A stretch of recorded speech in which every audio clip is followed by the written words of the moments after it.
Hello everyone, my name is Adam Michael Anthony Simpson and you're watching my YouTube channel Adam M.A. Simpson. Today we'll be speaking with Professor Monica Cox, Professor of Engineering Education at The Ohio State University. Professor Cox was also former department chair. This interview was so much fun. Professor Cox is so enthusiastic and, ready to talk and, educate us about her experience. So please watch this episode if you want to learn about her road to tenure at two schools. She was also at Purdue University before switching to Ohio State University, as well as her work trying to diversify academia, particularly for women of color, doing her research. Please like and subscribe to the channel if you want to watch more shows just like this. I hope you enjoy.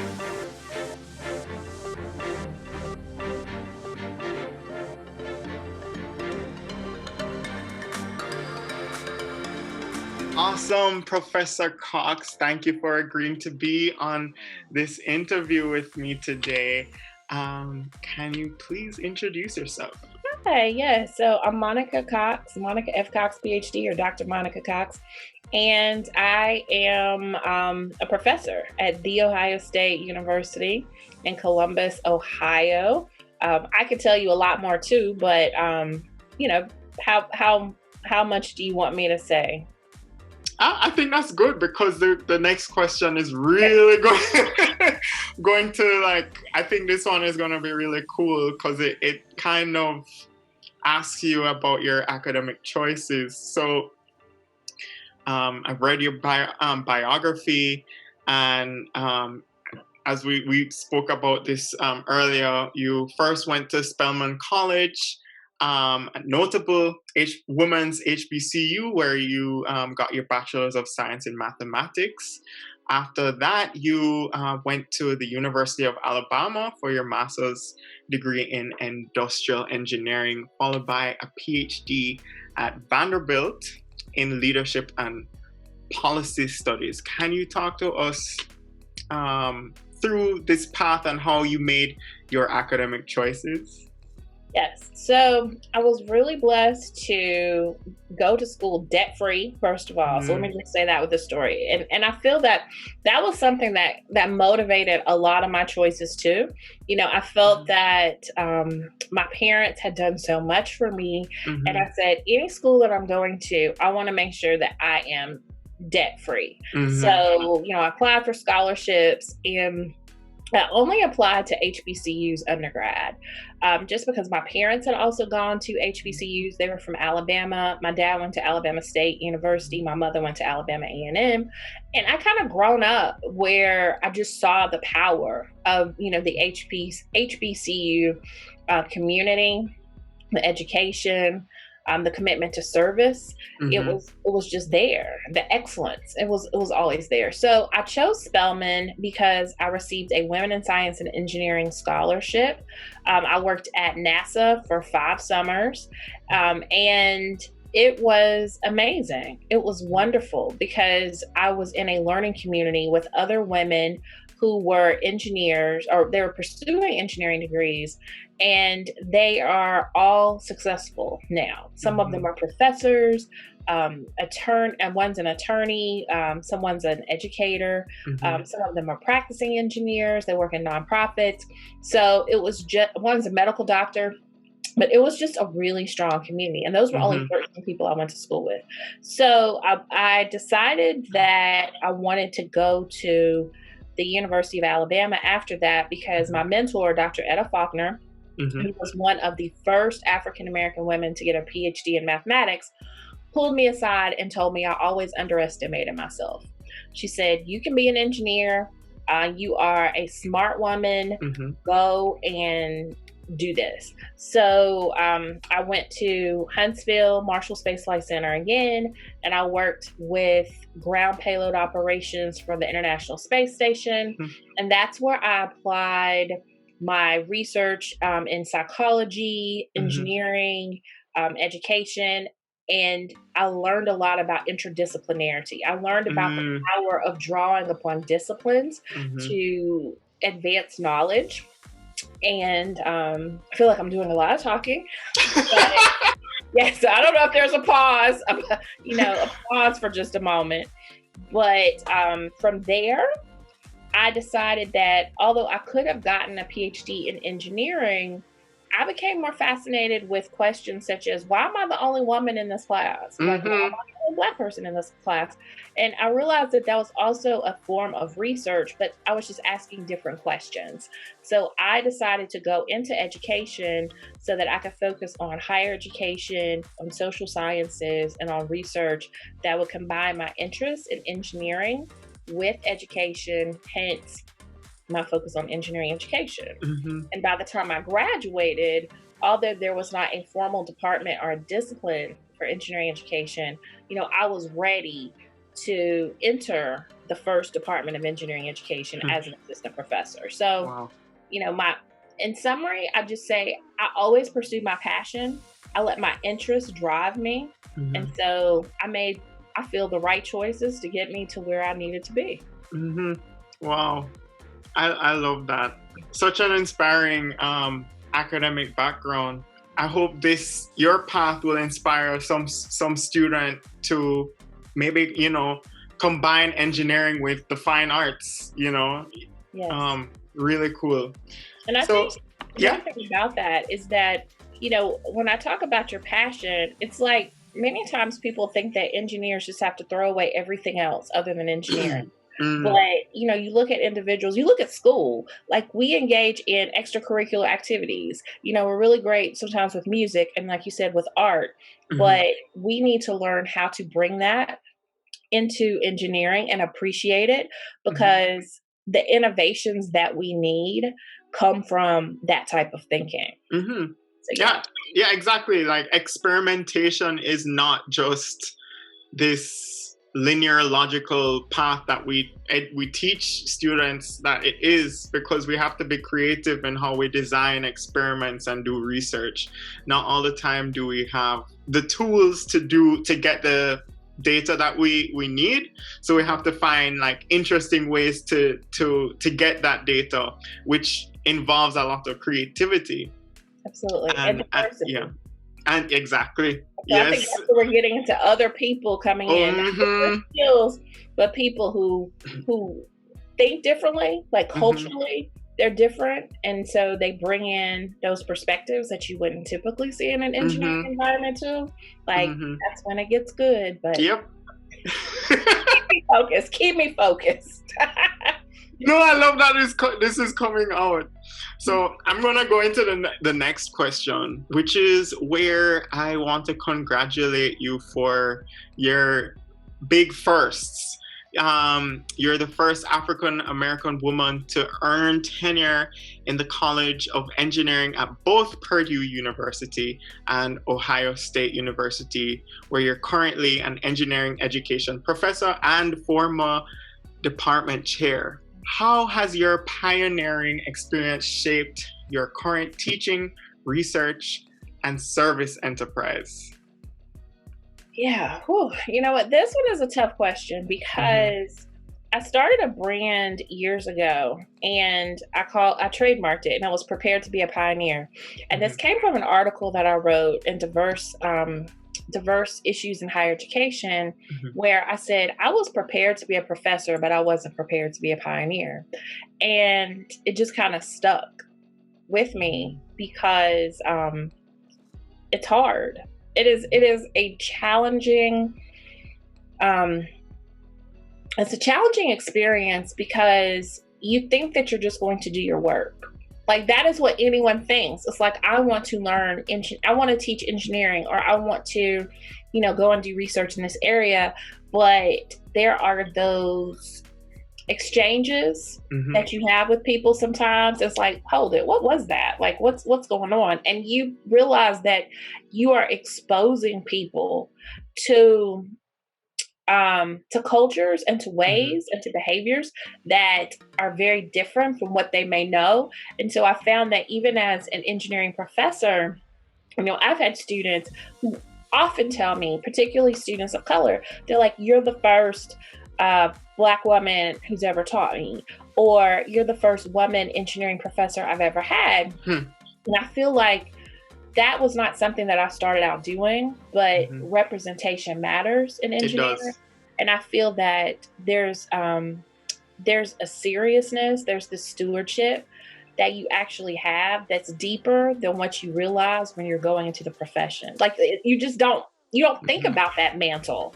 So that's what I mean. It's greater, and you feel like you're representing the people who never came before you. You feel like you sometimes have to be stellar, and you can't make mistakes. It's a lot of pressure. It is. I wish I could say something good. We're like, oh, it's just amazing. Is it amazing?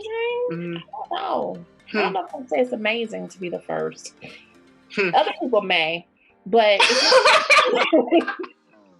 it's not comfortable. It isn't because nobody wants to. I mean, when you're the first, the pressure of potentially failing it means a lot more. So that is a lot of weight to put on your shoulder. Yeah, and I even think about, like, I was watching a documentary about Martin Luther King Jr. And so often we think about, like, he was 39 years old when he passed. And so that means he had to be really young, in his 20s, his 30s, when he was doing this world's work. And it was talking about how he really felt that he couldn't even get counseling because of, some of the scrutiny he was under with the FBI. And I'm thinking, like, can you imagine having that seriousness, that being the first, but also having threats on your life to a point that you feel that you can't release.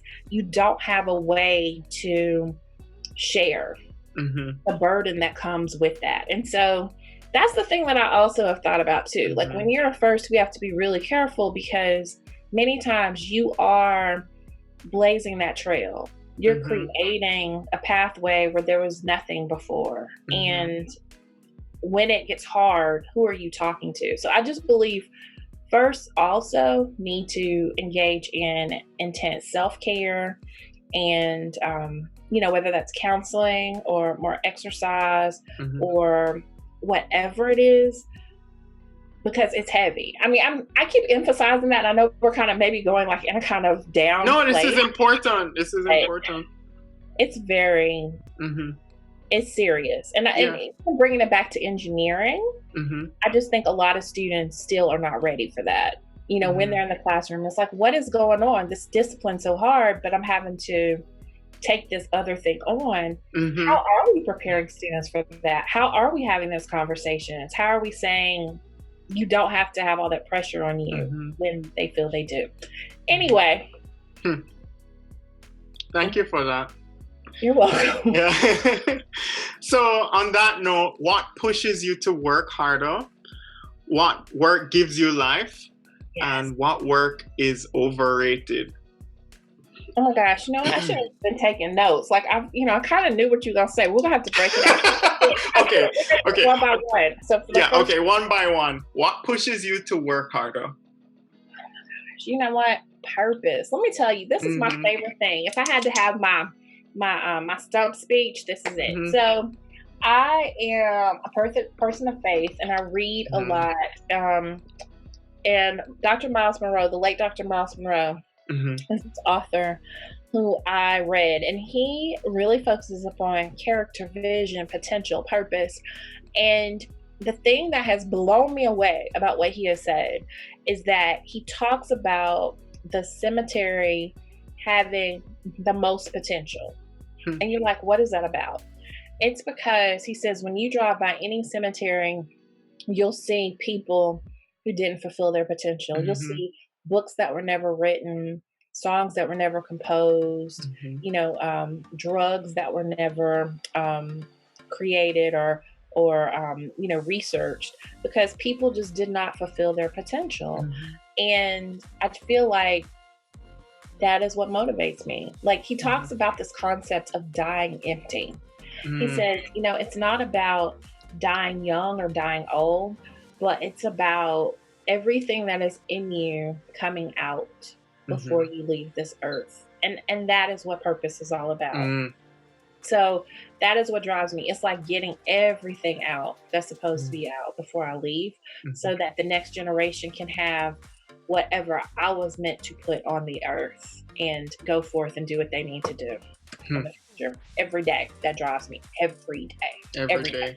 That's good. I'm going to keep that in mind for myself. Yes, take that one. Yes. And then what work gives you life?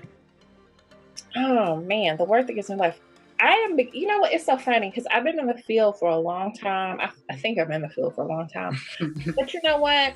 I love activism. I've always been an activist, and I realize that now. When I was young, I was an activist. When I was like 6, I was an activist, and now it's coming back out. And just helping people to not be broken. Like, that's part of it too.